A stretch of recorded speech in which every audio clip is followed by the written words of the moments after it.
ขี่รถมาแล้วเฟียดออกไปตามทางพี่น้องโอ้ยเต็มกระบังกระบะรถอยู่เอาโอเค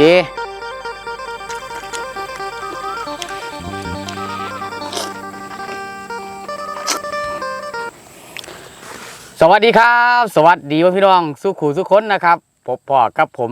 ทุกมือช่วงแรงๆนะครับจากกวงชาแนลครับพี่น้องบ่ได้เอามาโดนแล้วครับพี่น้องสายเส้นเนาะ มันบ่ค่อยมีเส้นมีเอ็นน้ำเบิ่นบ่พี่น้องบ่ค่อยเดี๋ยวมาเอาน้ำยากะทิพี่น้องเบิ่งจากกวงนี่ขี่รถมาแล้วเฟียดออกไปตามทางพี่น้องโอ้ยเต็มกระบังกระบะรถอยู่เอาโอเคจากกวงหันมักกะทิพี่น้องเบิ่งดูใช่ล่ะเอาโอ้พออยู่พี่น้องวานสิบ่พอนั่นพอเอาบ้านนี้ขาดบ่ได้นี่พี่น้อง ขาดบ่ได้พี่น้องได้กับไปเอามักเผ็ดเอามักเผ็ดจากกวมคนกินเผ็ดอยู่แล้วเด้อพี่น้องผู้ใดว่ามักเผ็ดก็อย่าใส่หลายคือจากกวงเด้อครับมาพี่น้องว่าต้องคิดหลายหมุนติ้วสาวใส่โอ้ไก่บ่เนาะบ่ไก่เนาะบ่ได้แล้วเปลี่ยนทาก่อน เปลี่ยนทากันพี่น้องเปลี่ยนทากันสาวใส่เนาะ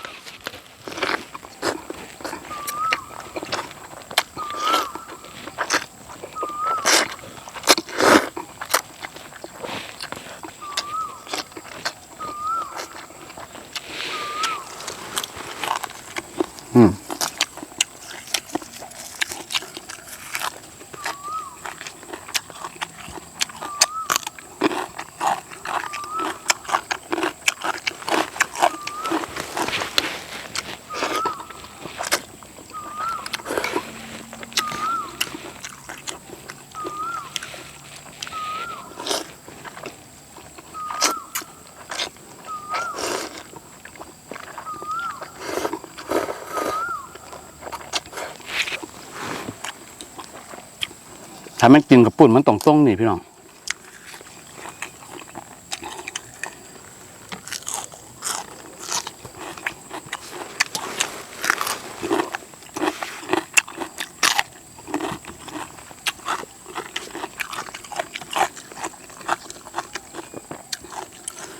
สูตรหมุนติวเลยติใส่เบิ่งดูนั่นคืออยู่ไก่ผมเลยฮะหยับไม่อีกดูเดี๋ยวหยับไตกันมาบัน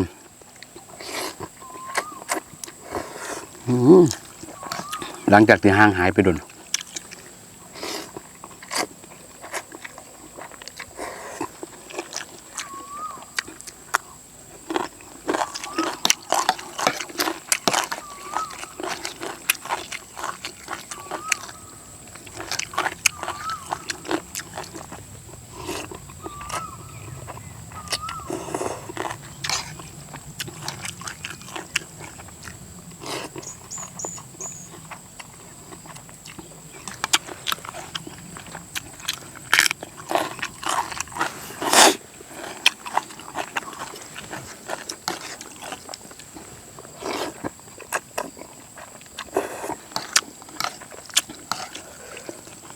สูตรยังกับเพิ่นว่าหมุนติวดิ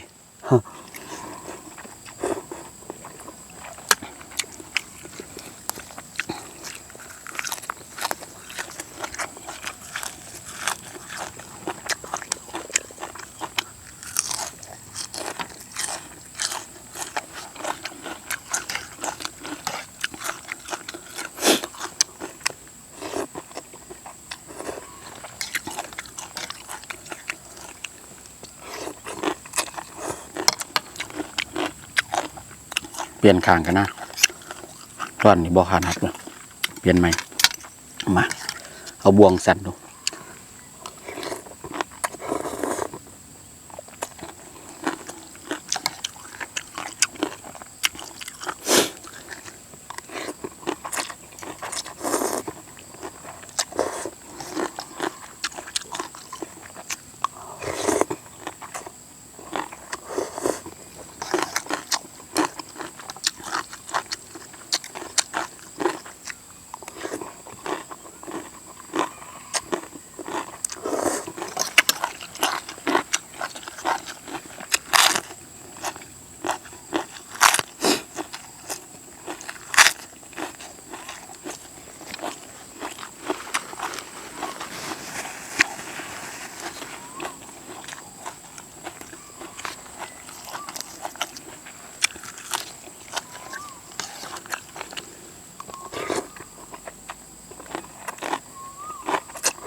มากรอด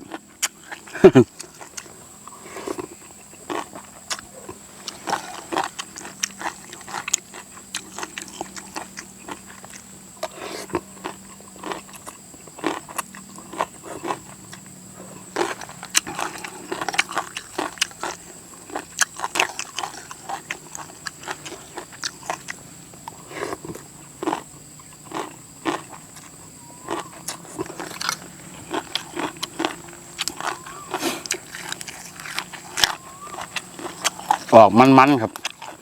มันนัวๆถ้ามันกะทิเนาะพี่น้อง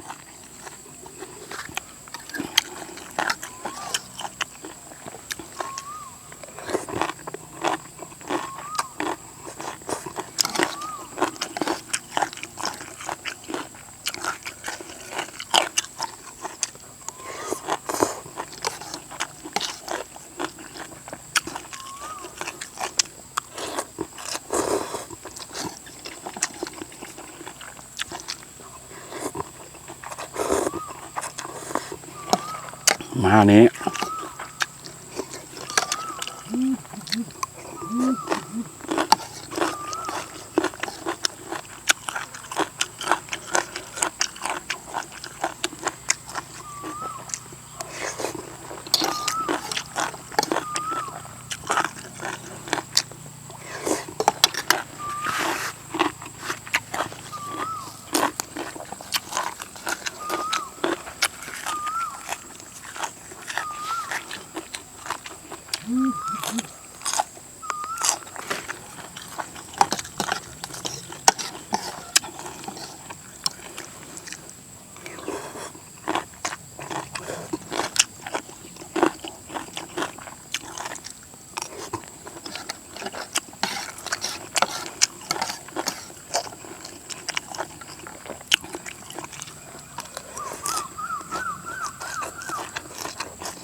โอ้